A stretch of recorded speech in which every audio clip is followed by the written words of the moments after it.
ఆ పిల్లల చదువులు మధ్యలో ఆగిపోయే పరిస్థితి ఏర్పడ్డది. అంటే మొత్తం ఒక అభద్రత, ఒక భయం. ఎరువులు దొరకయో, పిల్లలు కాలేజీల్లో ఏమైపోతారో, పిల్లలకు ఫీజు రియంబర్స్మెంట్ వస్తుందా రాదా, ఎప్పుడు రైతు బంధు వస్తుందా రాదా, ఎప్పుడు వస్తారో తెలియదు, గొర్రెల పంపిణీ జరుగుతుందా జరగదా తెలియదు. ఏది గౌడన్నలు చెట్ల మీదకి వెళ్ళి పడితే 2 ఏళ్ళ ఈ గవర్నమెంట్ వచ్చి ఇవాళకి ₹1 ఇవ్వలే, ఒక్కరికి సాయం చేయలే. ఏది కూడా ఒక నమ్మకం లేకుండా పోయింది. అందుకే నేను అన్నది, ఇవాళ రమేష్ బీఆర్ఎస్లో చేరితే మీలో ఎప్పుడెప్పుడు బీఆర్ఎస్లో పోదామని మీరందరూ రమేష్ మీద ఒత్తిడి పెట్టి పోదాంపా తల్లిగారింటికి అన్నట్టు ఎట్లా తీసుకొచ్చిండ్రో, ఇవాళ తెలంగాణ ప్రజలు కూడా ఆ నమ్మకం కోసం, ఆ భద్రత కోసం ఇవాళ కేసీఆర్ గారి వైపు చూస్తున్నారు. ఎందుకంటే ఆ నమ్మకం ఉండే కేసీఆర్ ఉంటే గుండె మీద చేసుకొని హ్యాపీగా ధైర్యంగా మా రైతన్న వ్యవసాయం చేసిండు కేసీఆర్ పాలనలో. ఇవాళ ఏమైంది? అరే బిడ్డ పెళ్లి చేద్దాం, ఒక 10 ఎకరం అమ్ముదామంటే కొనేటోడు ఉన్నాడా? ఊర్లలో కొనేటోడు ఉన్నాడా? అరే మీ స్టేషన్ గన్పూర్లో, మీ వర్ధన్నపేటలో కో అంటే కోటే, ఎకరం అంటే కోటికి తక్కువ లేకుండే. ఇప్పుడు కోటి కాదు కదా, ఎవడు మరి కూడా చూస్తలేడు. చూస్తున్నారే రాజేందర్? ఎవడు చూస్తలేడు. అంత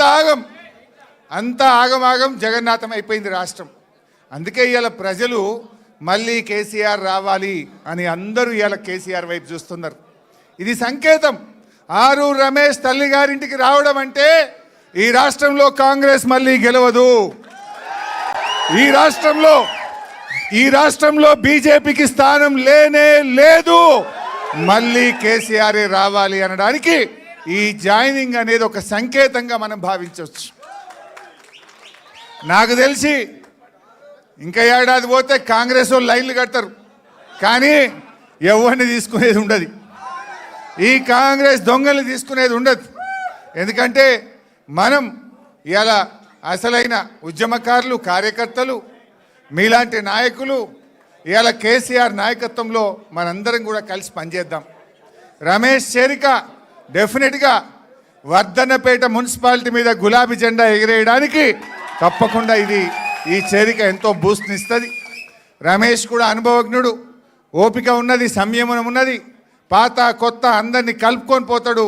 బ్రహ్మాండంగా మా దయన్న నాయకత్వంలో వర్ధన్నపేట మీద జెండా ఎగిరేస్తాడు అనేటువంటి నమ్మకం నాకున్నది. కరెక్ట్.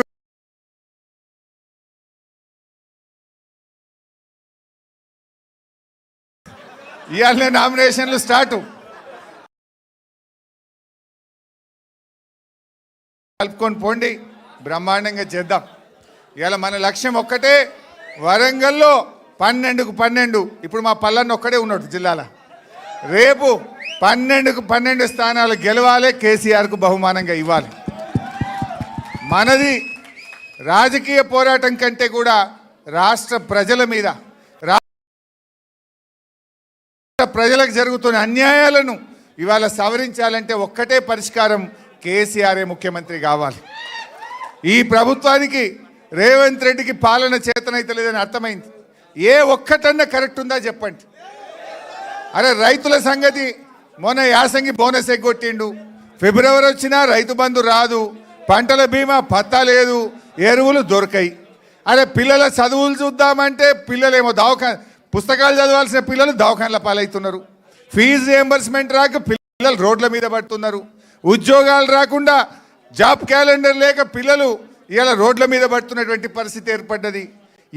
ఏ ఒక్క వర్గం, అరే బీసీలకు నువ్వు 42% రిజర్వేషన్ అంటివి, బీసీలను మోసం చేస్తేవి, ఎస్సీలకు దళిత బంధు బంద్ అయిపోయాయి, గిరిజనులకు నువ్వు మంత్రే లేడు, చేసింది అసలే లేదా.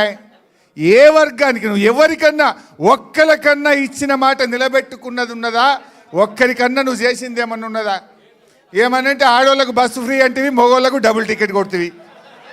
నువ్వు చేసింది ఏముంది? ఆడవాళ్ళకు ఫ్రీ అంటివి, వాళ్ళకి డబుల్ కొట్టిండా లేదా? మగవాళ్ళకి డబుల్ చేస్తే ఆడికాడికి అయిపోయాయి. నువ్వు చేసింది ఏమున్నది? ఇవాళ దయచేసి అందుకే మనం కూడా ఈ రాష్ట్రం మళ్ళీ ఒక భరోసా కావాలి. ఈ రాష్ట్రానికి ప్రజలకు ఒక నమ్మకమైన నాయకుడు మళ్ళీ కేసీఆర్ను ముఖ్యమంత్రి చేయడం కోసం మనందరం కూడా కలిసికట్టుగా పనిచేద్దాం. మళ్ళీ బీఆర్ఎస్ ప్రభుత్వాన్ని తెచ్చుకొని ఈ రాష్ట్రం మళ్ళీ దేశానికి మార్గదర్శకంగా, ఈ దేశానికి ఆదర్శంగా, ఈ దేశానికి దిక్సూచిగా నాడు కేసీఆర్ ఎట్లా నిలిపిండో మళ్ళీ కేసీఆర్ నాయకత్వంలో తెలంగాణ గర్వపడే విధంగా, తెలంగాణ ముందుండే విధంగా కేసీఆర్ నాయకత్వాన్ని తెచ్చుకోవడానికి కలిసిమెలిసి కృషి చేద్దాం. జై తెలంగాణ. అందరూ ఒక్కసారి గట్టిగా అలసిపోయినట్టు జై తెలంగాణ.